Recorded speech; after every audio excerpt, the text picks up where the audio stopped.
இந்த இடத்துல வந்து திரு மகிழ்நன் அவருடைய கருத்துக்களை எதிர்பார்க்குறேன். குறிப்பாக ஏன்னா அவர் வந்து தேர்தல் பாதை பற்றியான விமர்சனங்களை வந்து வைத்திருக்கக்கூடிய ஒருத்தராக இருப்பார். அவர்கிட்ட தான் வந்து இந்தியா தேர்தல் ஜனநாயகத்தின் வந்து ஒரு கேலிக்கூத்தாக விமர்சனம் பண்ணி பல்வேறு விஷயங்களை வந்து பார்த்துருப்போம். உங்களுடைய பார்வை என்ன? இந்த தேர்தல் ராகுல் காந்தி அம்பலப்படுத்தக்கூடிய விஷயமா இருக்கட்டும், அவர் வந்து ஃப்ராட் ஆன் கான்ஸ்டியூஷன் அப்படின்னு சொல்கிறாரு. அது வெளிப்பட இவங்க ஃப்ராடு பண்ணியிருக்கிறாங்க அப்படிங்கிறத ஒரு டாக்குமெண்ட் ப்ரெசன்டேஷன் வழியாக தெரிவிச்சிருக்கிறாரு அப்படிங்கிறது தான் சாரம். அமித்ஷா வந்து நக்சல்பாரிகள், நக்சலைட்டுகள், மாவோயிஸ்ட்டுகள், உங்களுக்கெல்லாம் நாங்கள் ஜனநாயக பதவி திரும்பலாம் அவங்களெல்லாம் சோழியம் முடிச்சிடும், நீங்கள் வாங்க அப்படின்னு நக்சலைட்டுகள் சொல்லிட்டு இருக்காரு. ஆனால் இவங்க சட்டப்பூர்வமான வழிகளில், அதாவது சட்டப்பூர்வமான வழிகளில் தென்படுகிற வழிகளில் கான்ஸ்டியூஷனை முழுக்க ஃப்ராட் பண்ணுற ஒரு வேலையை நான் சுவர் எழுத்துக்களில் பார்த்துருப்பேன். பள்ளி குழந்தைகள் போயிட்டு இருக்கும்போது தேர்தல் பாதை, திருடர் பாதையெல்லாம் எழுதியிருப்பாங்க. அது இப்போ ப்ரூவ் ஆயிருக்கு.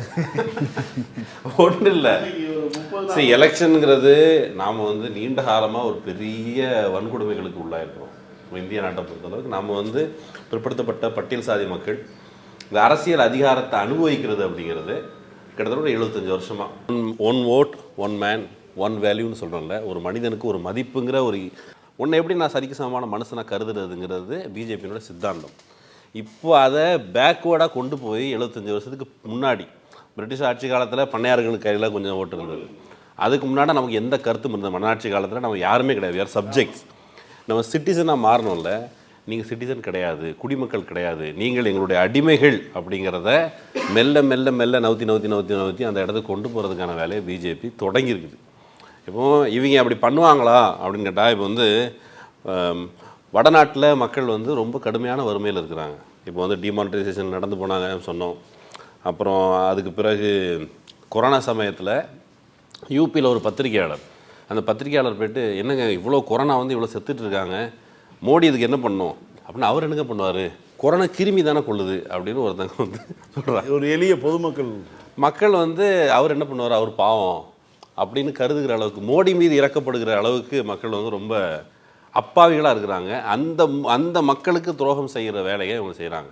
இப்போ மோடி அமித்ஷாவுக்கு இப்படி துரோகம் பண்ணுற ட்ராக் ரெக்கார்டு இருக்கான்னா, அவங்க சொந்த கட்சியில் இருந்த இருக்கின்ற கட்சியிலேயே இருக்கின்ற போதே பிரார்த்தனம் பண்ணுற வேலையே தான் அவங்களோட ட்ராக் ரெக்கார்டு. மோடி சிஎம் ஆகிறதுக்கு முன்னால் ஒரு எம்எல்ஏ கூட கிடையாது. அந்த கட்சியில் ஏற்கனவே சிஎம்மாக இருந்த கேசுபாய் பட்டேல், அந்த கேசுபாய் பட்டேலுக்கு எதிரான டாக்குமெண்ட்லாம் எடுத்துக்கொண்டு பத்திரிகைகளுக்கு, எதிர்கட்சிகளுக்கெல்லாம் கொடுத்து, அவுட்லுக் மேகசினில் அவர், ஐ திங்க் அந்த பத்திரிகையாளர் பேர் வினோத் மேத்தான் நினைக்கிறேன், மோடியே டாக்குமெண்ட் எடுத்துக்கொண்டு அவுட்லுக் மேகசினில் கொடுத்து, எங்கள் முதலமைச்சர் ஊழல் பண்ணுறாருன்னு சொல்லி விவரங்களை கொடுத்து அவருக்கு எதிரான ஒரு கட்டமைப்பை செய்து, அப்போ அவர் இருந்த பொசிஷன் என்னன்னா எச் ராஜா மாதிரியான தேசிய செயலாளர். அங்கே வந்து சங்கர் சிங் வகேலாங்கிற அந்த நபருக்கும் இவர் கேசுபாய் பட்டேலுக்கு ஒரு சண்டை நடக்குது. அந்த சண்டையில் கேசுபாய் பட்டேலுடைய சைடு எடுத்து, இவர் பஞ்சாயத்தில் வந்து ஒரு சைடு எடுத்து பேசுகிறாருன்னா தேசிய செயலாளரை டெல்லி கூப்பிட்றாங்க. டெல்லியில் அத்வானி, முரளி மனோகர் ஜோஷி, அருண் ஜேட்லி இவங்கெல்லாம் கொஞ்சம் லாபி வச்சுட்டு கேசுபாய் பட்டேலை கீழே தள்ளி விட்டுட்டு அந்த இடத்துக்கு வர்றார்.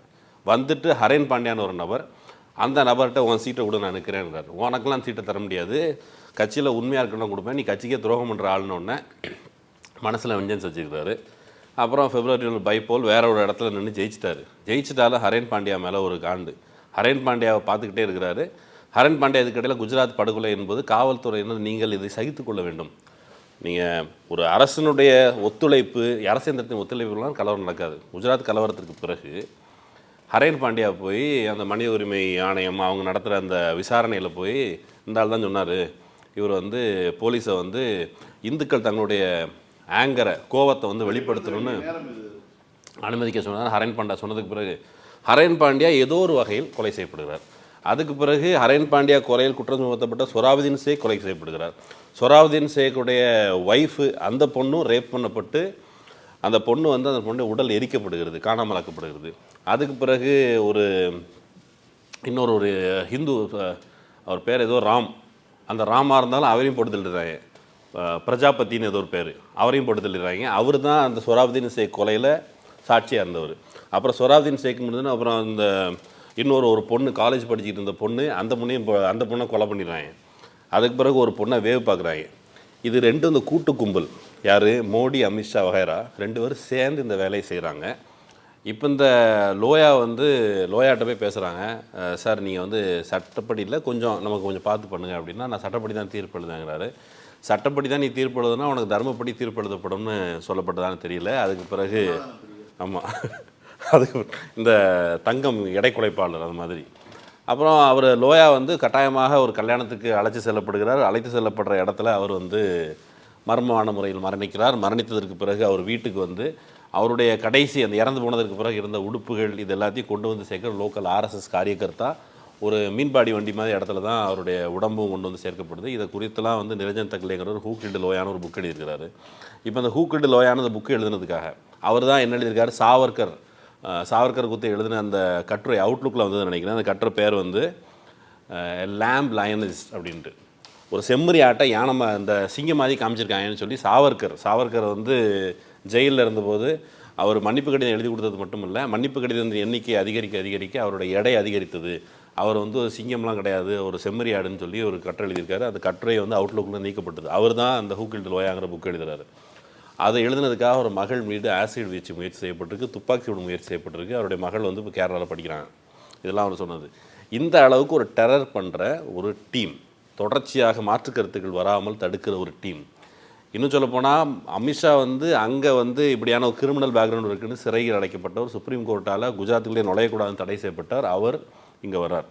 அந்த அமித்ஷாவுக்கு முதல்ல அமைச்சர் 12 சீட் கொடுக்குறாரு, 12 போர்ட்ஃபோலியோ கொடுக்குறாரு. இவர் மோடி யோகியர் அவர் 12 சீட் கொடுத்து அந்த இவரை வந்து வச்சுருக்காரு.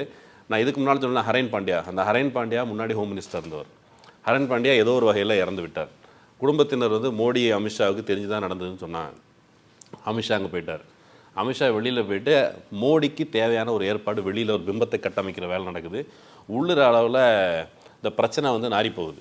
இவங்க செய்கிற அந்த கிரிமினல் பேக்ரவுண்ட், சொராபுதீன் ஷேக் வரைக்கும் அந்த என்கவுண்டர் சொன்னால அதில் மோடி அந்த குஜராத் படுகொலையை ஒட்டி அவர் என்ன பண்ணுறாருன்னு கேட்டால், என் மீது நம்பகத்தன்மை இழந்து விட்டது, குறைஞ்சிட்டு தான் நினைக்கிறேன், அல்லது குறைஞ்சிட்டு தான் இவங்க பரப்புரை செய்கிறாங்க, அசம்பிளியை டிசால்வ் பண்ணி திரும்ப எலெக்ஷனை சந்திக்கிறேன் அப்படின்னு சொல்லிட்டு. ஏன்னா எலெக்ஷனை சந்திக்கிறதுக்கான துணிச்சல் எங்கேருந்து வருது, குஜராத் படுகொலைக்கு பிறகு. குஜராத் படுகொலை என்ன செய்தது, அந்த ஊரில் ஒரு கம்யூனல் பொலாரைசேஷன் செஞ்சிருச்சு. இப்போ துணிச்சலாக தேர்தலை சந்திக்கிறார். குஜராத்தியர்களே கொலகாரன்னு எல்லாரும் ஊர் எல்லாம் சொல்கிறாங்கன்னு சொல்லி குஜராத் கௌரவ யாத்திரான ஒரு யாத்திரை நடத்தி குஜராத்தில் அவர் ஜெயிக்கிறார். இந்த பிம்பத்திற்கு மூலதனம் போட்ட நபர்களில் மிக முக்கியமானவர் அதானி. இப்போ இவருக்கு துணையாக நின்ற அதானி, அமித்ஷா, மோடி 3 பேருமா சேர்ந்தா இந்தியாவுக்கு படையெடுத்து வந்திருக்கிறாங்க. தேர்தலில் அந்த காலகட்டத்தில் இந்தியாவில் ஊழல் ஒரு மிகப்பெரிய பிரச்சனை. வழக்கமாக வந்து ஒரு வடநாட்டு பத்திரிகையாளர்கள் மத்தியில் ஒரு சந்திப்பு நடந்தபோது அவங்க வந்து ஊழல் பற்றிலாம் பேசிட்டு இருந்தாங்க. அப்போ நான் என்ன சொன்னேன், ஊழல்லாம் சரி, ஆனால் நீங்கள் காலகாலமாக அவங்க பாட்டம் மூட்டம் காலத்துலேருந்து சேர்த்து வச்சுருக்கீங்களா சொத்து, அதெல்லாம் வச்சு டிஸ்ட்ரிபியூட் பண்ணிட்டீங்கன்னா அதுக்கப்புறம் ஊழலை பற்றி நம்ம பேசலாம். நேர்மையை வந்து உங்கள் பாட்டம் மூட்டம் சேர்த்து வச்ச சொத்தின் மேலே உட்காந்துக்கிட்டதுன்னு நீங்கள் ஊழல் எதிர்ப்பு பேசுகிறீங்க. உங்கள் ஊழல் எதிர்ப்புங்கிற ஒரு நாடகம். பிற்படுத்தப்பட்ட பட்டியல் சாதி மக்கள் எங்களுக்குள்ளே ஏதாவது பிரச்சனை இருக்குதுன்னு சொன்னால் வி ஹாவ் டு டிஸ்கஸ், அது வேறு. ஆனால் நீங்கள் சொல்லும் பொழுது இந்த நேர்மை பற்றி எனக்கு கேள்வி வருது. ஏன்னா நீங்கள் சொத்து மேலே உட்காந்துட்டு தான் பேசுகிறீங்க. என்கிட்ட பேசிகிட்டு இருந்தவங்கலாம் சிஎம் வீட்டு பக்கத்தில் வீடு இருக்கிறவங்க, ஆனால் பத்திரிகையாளர்கள், ஆக்டிவிஸ்ட்டு, இவங்கெல்லாம் பேசும்போது எனக்கு இவங்க எல்லோரும் சேர்ந்து தான் அண்ணாசாரி ஊருக்கு போனேன் நான். இது வந்து இந்த டீட்டெயில் ராலேகான் சித்திக்கு நான் போனேன். அந்த ஆள் ஊரில் வந்து வரதட்சணை கிடையாது, பொய். அந்த ஆள் ஊரில் வந்து அந்த மாமிசம்லாம் சாப்பிட்றது கிடையாது, பொய்.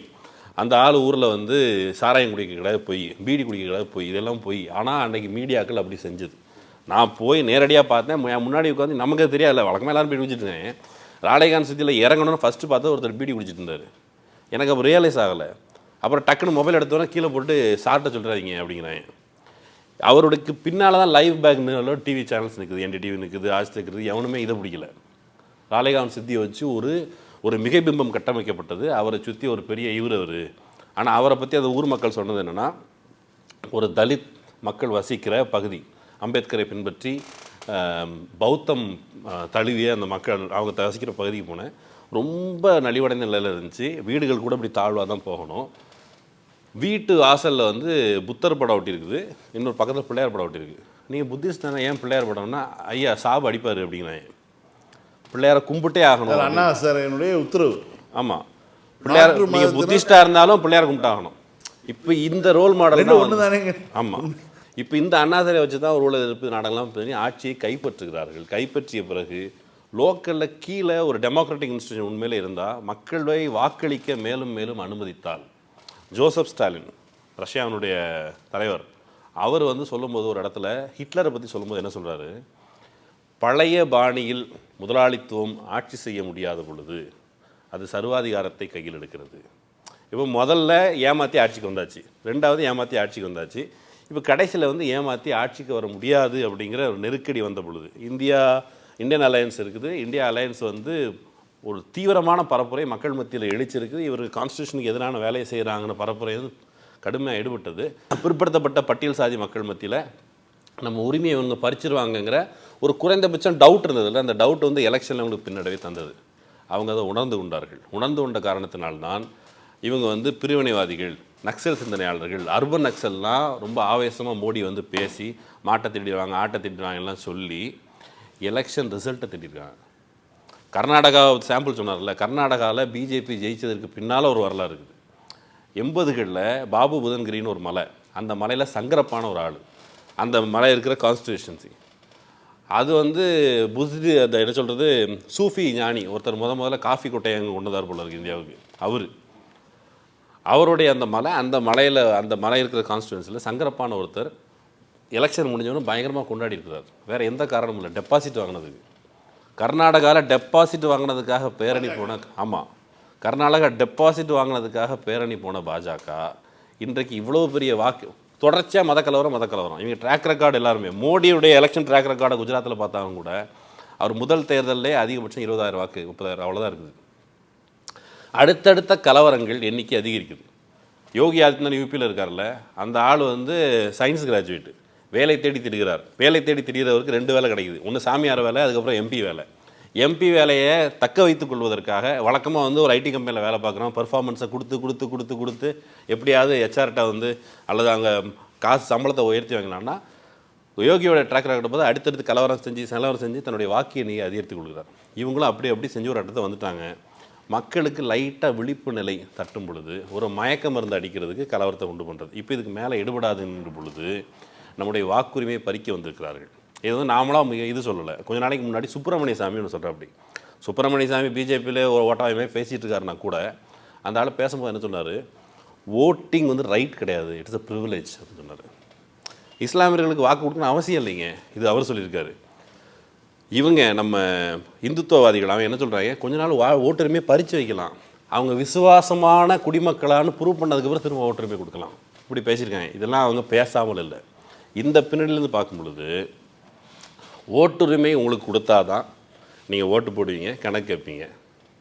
இந்த அமைதிப்படையில் மணிவண்ணன் சொல்லுவார்ல, நாங்கள் தான் நீ தான் தலைவர் நான் பொதுச்செயலாளர், அதுக்கு பிறகு யாருமே ஓட்டு கொடுக்க வேண்டாம்னு சொன்னாலும் அந்த இடத்துக்கு வந்துட்டாங்க.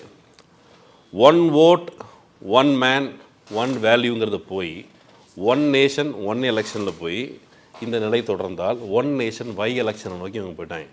உனக்கு எதுக்குடா பதில் சொன்னேன்? இப்போ வந்து சாதாரணமாக அரசியல்வாதிகள் சாதாரண கடைகோடி மக்கள்கிட்ட கூட போய் நின்று, எப்பா 5 வருஷம் இப்படி பண்ணிட்டேன், இது நடந்திருக்கு, இது நடக்கலை, நான் இந்த வாக்குறுதியை அடுத்தால நிறைவேற்றி கொடுக்குறேன்னு ஒரு இன்ட்ராக்ஷன் இருக்குல்ல, அந்த இன்ட்ராக்ஷன் எதுக்கு உனக்கு கொடுக்கணும்?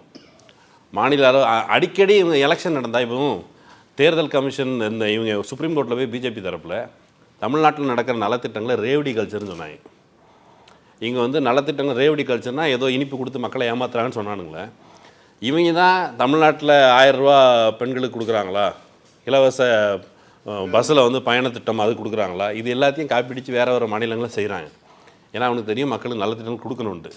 ஆனால் அவனுக்கு என்ன இதாக இருக்குதுன்னா, இவர்களுடைய முதலாளிகள் மக்களுக்கு எதையும் இலவசமாக வழங்காதேங்கிற ஒரு கட்டளை இட்டுருக்குறாங்க. இலவசமாக வழங்க வேண்டிய கட்டாயம் இருக்குங்க. ஏன்னு கேட்டால் அடிக்கடி எலெக்ஷன் நடக்குது, அவன்கிட்ட போய் நான் நிற்கணும். அப்போ எலெக்ஷனுக்கு போகாத, எதுக்கு இத்தனை எலெக்ஷன் நடத்துகிற? ஒரு எலெக்ஷன் சரி, ஒரு எலெக்ஷனுக்காக நான் திரும்ப போய் அவனுக்கு எதாவது நலத்திட்டம் கொடுக்கணும், எலெக்ஷனே நடத்தாத. இப்போ பார்த்தீங்கன்னா கிட்டத்தட்ட எலெக்ஷன் கமிஷனை எலெக்ஷன் ப்ராசஸை ஹேக் பண்ணி பிஜேபி தனக்கு சாதகமான ஒரு முடிவை வாங்கியிருக்கு. அடுத்த 5 ஆண்டுகளுக்கு பிறகு இந்தியாவில் எலெக்ஷன் இல்லாமல் பார்த்து கொள்கிற வேலையை அவங்க செய்வாங்க. தமிழ்நாட்டிலும் கூட நம்ம வந்து குறைச்சி மதிப்பிடணும்னு நினைக்கிறேன். தமிழ்நாட்டில் திமுக ஜெயிக்கிற தொகுதிகளை கை வைக்க மாட்டாங்க. திமுக அடுத்த தேர்தலில் ஜெயிக்கிறது உத்தரவாதம், அதை வந்து நம்ம வெளியில தெரியுது. ஆனால் பாஜக வாக்கு எண்ணிக்கை அதிகரிப்பதாக சொல்கிறாங்களே, அது டவுட்ஃபுல். அவன் அங்கே தான் கை வைக்கிறான். மக்கள் மத்தியில் ஒரு மைண்ட் செட்டை வச்சு ஓகே நாங்கள் 5% ஏறிட்டோம், ஒரு 10% ஏறிடும். நீ தோத்துட்டு தாண்டா இருக்க. இந்த டெபாசிட்டுக்கு கீழே வாங்கின ஒரு கட்சி, நோட்டாக்கு கீழே இருந்த கட்சி, திடீர்னு இவ்வளோ ரைஸ் ஆகுதுங்களா, அது டவுட்ஃபுல். அவனுக்கு இவ்வளோ ஓட்டு வர்றதுக்கு வாய்ப்பே இல்லை. அப்போ அது டவுட்ஃபுல். மக்கள் விழிப்போடு இருக்கணும். பாஜகவுக்கு விழுகிற வாக்குகள் இருக்குல்ல, அது மேலேயும் கண்காணிக்கணும். தமிழ்நாட்டையும் கூட, தமிழ்நாடு இந்தியாவுக்கு ஒரு முன்மாதிரி மாநிலமாக இது மட்டும் சொல்லி முடிச்சிட்டேன். அண்ணா அவர்கள் நமக்கு ஜனநாயகம் பழக்கன்னு தான் சொல்கிறார். ஒரு இடத்துக்கு போய் உட்காந்துருக்கும்போது ஒரு பாட்டியம்மா கேட்டுச்சான், ஏப்பா அங்கே உட்காந்துருக்கேன்னு கேட்டுச்சான். அப்போ அண்ணா சொன்னாராம், எலெக்ஷனுக்கு வந்தேன். எலெக்ஷன் ஒன்று அந்த அம்மாவுக்கு எலெக்ஷன் எலக்ட்ரிசிட்டி ரெண்டும் ஒரே மாதிரி சவுண்டு கேட்டிருக்கு. அந்த பாட்டியம்மா சொல்லியிருக்குது, ஓ பல்பு போட வந்தேன்னு கேட்டுச்சான். பல்பு போடலாமா, ஓட்டு வாங்க வந்தேன். அதுதான் நான் முன்னாடியே போட்டேனே. இல்லைம்மா அது 5 ஆண்டுக்கு ஒரு முறை. இதை சொல்லிவிட்டு அண்ணா என்ன சொல்கிறார், நம்ம மக்களுக்கு ஜனநாயகத்தை பழக்க வேண்டி இருந்தது. ஓட்டிங் ரைட்ஸ் கொடுத்துட்டாங்க, ஆனால் ஜனநாயகம் என்றால் என்ன, அதனுடைய மதிப்பெண்ணுங்கிறது 50-60 ஆண்டுகளுக்கு முன்பாக சொன்னது. ஆமாம். அப்போ ஜனநாயகத்தை பழக்கியிருக்கிறாங்க. It's a process. நீங்கள் நீ மதிப்புக்குரியவன் அப்படிங்கிறது அதுக்கு அர்த்தம். நீ மதிப்புக்குரியவன் அல்லன்னு அந்த சித்தாந்தத்தை சட்டப்பூர்வமாக நிறுவதுக்கு பிஜேபி முயற்சி பண்ணி நான் விழிப்போடு இருக்க வேண்டும். அது விழிப்போடு இருந்தால் தான் குறைந்தபட்சம் மக்களாட்சிக்கிறதுக்கு மாண்பு மிச்சம் இருக்கும். பிஜேபி இதே போல் அலோவ் பண்ணால் ராகுல் காந்தி எக்ஸ்போஸ்ங்கிறது நமக்கு ஒரு சின்ன அவர் ஏற்கனவே துளி தான், ஒரு துளி. அவர் ஒரு கான்செப்ட் எடுத்துருக்கிறாரு. அப்படி கட்சிகளோ தனிநபர்களோ கூட முயற்சி பண்ணலாம். ஆனால் வெறும் செக் பண்ணிக்கிட்டு இருக்கிறது இல்லை. அவன் ஃப்ராடுன்னு தெரியுது, ஊருக்கே தெரியும். அதுக்கு ஒரு சாட்சியை கொடுத்துருக்காரு. மக்கள் களமிறங்கி இதற்கான பதிலை கேட்கணும். அப்படி இல்லைன்னு சொன்னால் எலெக்ஷன் கமிஷன் வச்சு நமக்கு கொடுத்த உரிமைகளை பறிச்சிருவாங்க. கொஞ்ச நாள் கழித்து நாம் குடிமக்கள்ங்கிற நிலையிலேருந்து மன்னராட்சியில் இருந்தவங்கள குடிகள் அந்த இடத்துக்கு போயிடும். அந்த இடத்துக்கு போனால் மிக ஒரு உயிர்வாழ அனுமதிக்கிறதே பெரிய விஷயமா கற்காலத்திற்கு போகிற ஒரு வாய்ப்பு இருக்குது. கற்காலத்துக்கு போகாமல் நம்ம நிற்கணும். கருத்துக்களுக்கு நன்றி. இந்தியாவினுடைய ஜனநாயகம் பிழைக்குமா பிழைக்காதா அப்படிங்கிற ஒரு இடத்துக்கு சேர்ந்துருக்கோம். அமிர்த காலம்னு சொல்லி மோடியினுடைய ஆட்சியை கொண்டாடி கொண்டிருக்கிறார்கள். அதனுடைய அமிர்த காலத்தினுடைய உச்சத்தை தரக்கூடிய இடம்தான் இன்றைக்கு ராகுல் காந்தி அம்பலப்படுத்தியிருக்கக்கூடிய இந்திய ஜனநாயக அமைப்பின் மீதான கேள்விகள். இது தொடர்ந்தால் இந்தியாங்கிற ஒரு ஜனநாயக நாடு இருக்காது. இந்தியா ஒரு கற்காலத்தை நோக்கி போகும்னு மயிலனுடைய வார்த்தைகளோடு நான் முடிக்கிறேன். மீண்டும் இன்னொரு அரசியல் ஆபரேஷன் நிகழ்ச்சியில் சந்திப்போம். நன்றி, வணக்கம்.